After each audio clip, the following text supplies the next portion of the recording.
Today, I want to talk to my HVAC people. So if you're an HVAC installer, you're an HVAC salesperson, or you're an HVAC leader, this video is for you. And it comes in a timely manner because we are coming up to the point where the hot season is coming. So you know what's about to happen. You're about to get phone calls galore about my air conditioner is out.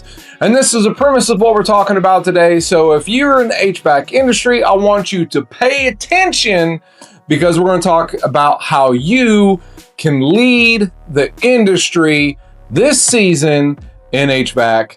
Let's get into it. Rocco!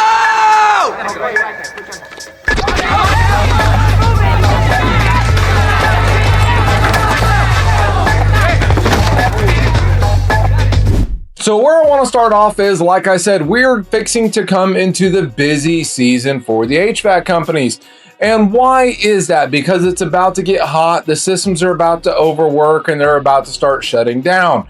So what I want you thinking about is not about the money, not about the systems, not about how much you're going to make. What I want you thinking about is what does that mean for the homeowners and the people that are calling you?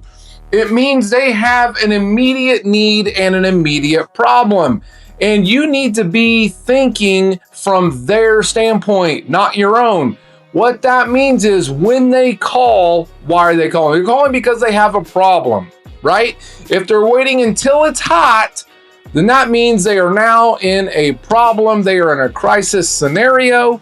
So you need to be able to operate and function for that crisis scenario mindset that you're going to be dealing with. And if you treat it just as business as usual, you're already going to be on the back foot. Stop isn't working, Benny. I'm baking like a toasted cheese here. It's so hot here. It's 150 degrees out there.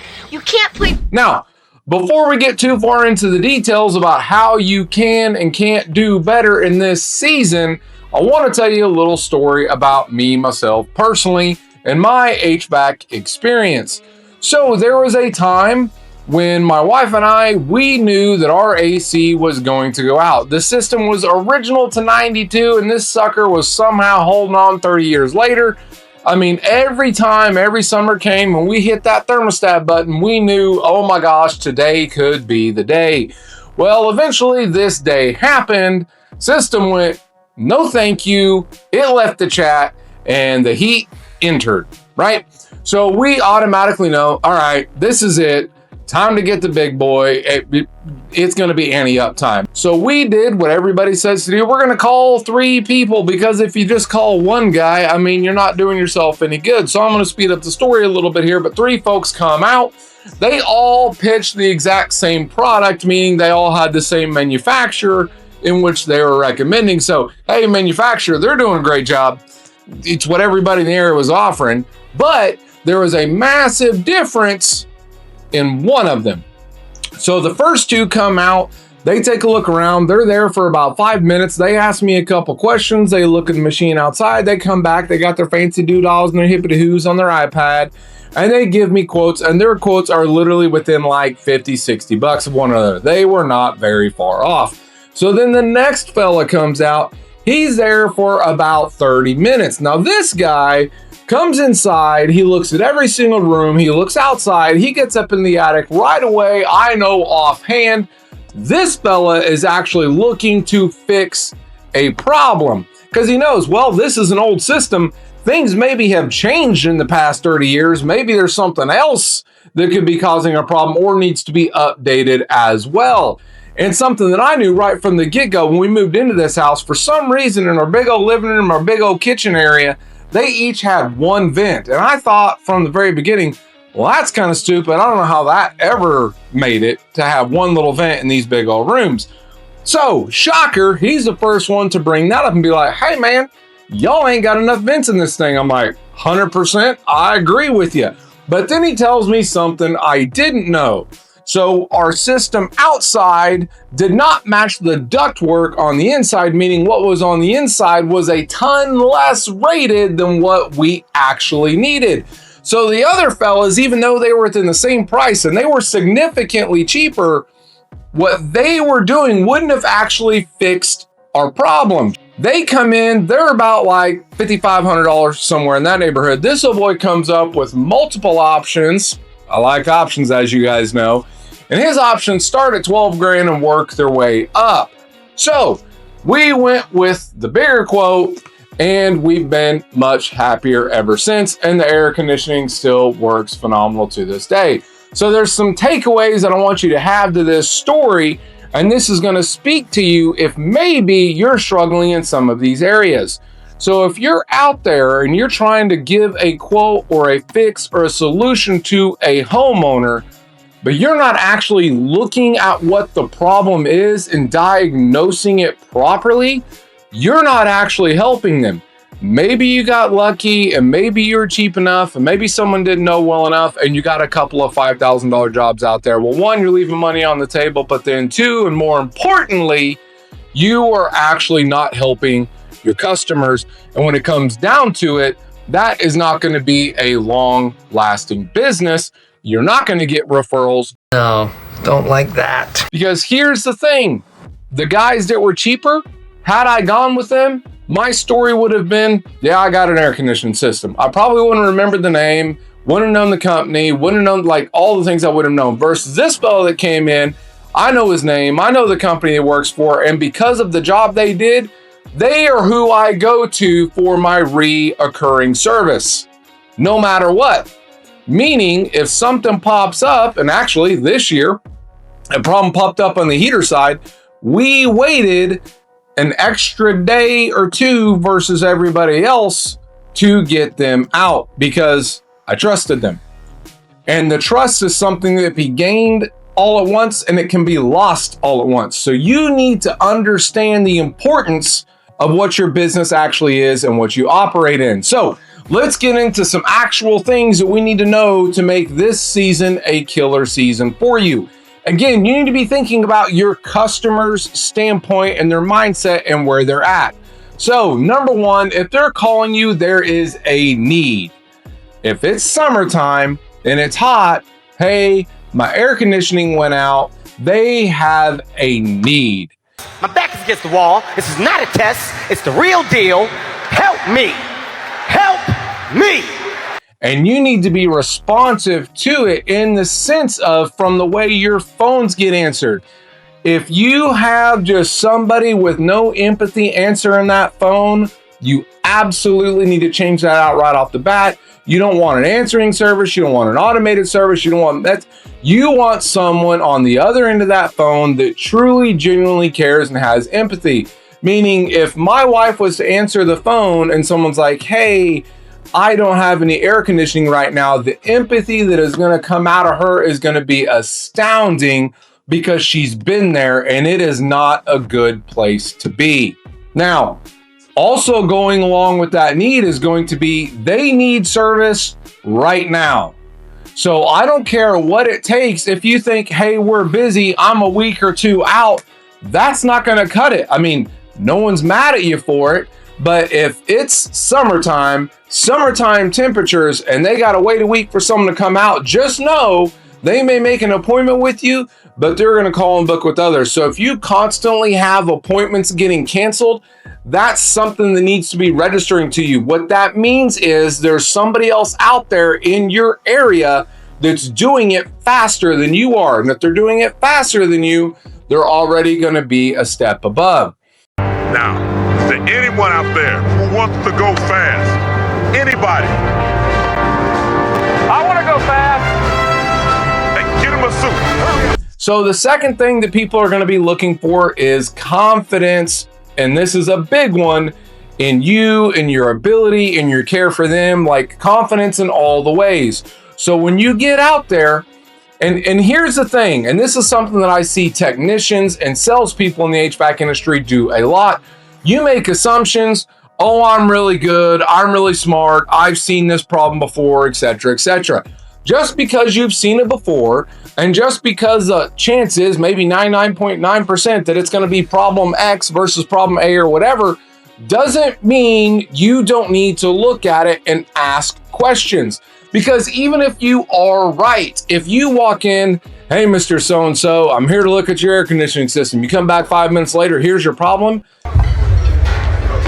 Don't do that. Don't do that. Man, if you're not asking questions, and again, having empathy as the technician or the salesperson, hey, how long has this been going on? When did it happen? Like, you need to be asking questions so that when you go to look, you know to look for everything. Because if you don't ask the questions, there may be something else that your assumption was unaware of.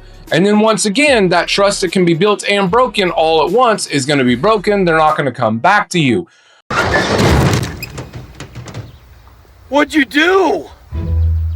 So the confidence, here's a key way to know if your customers have confidence in you.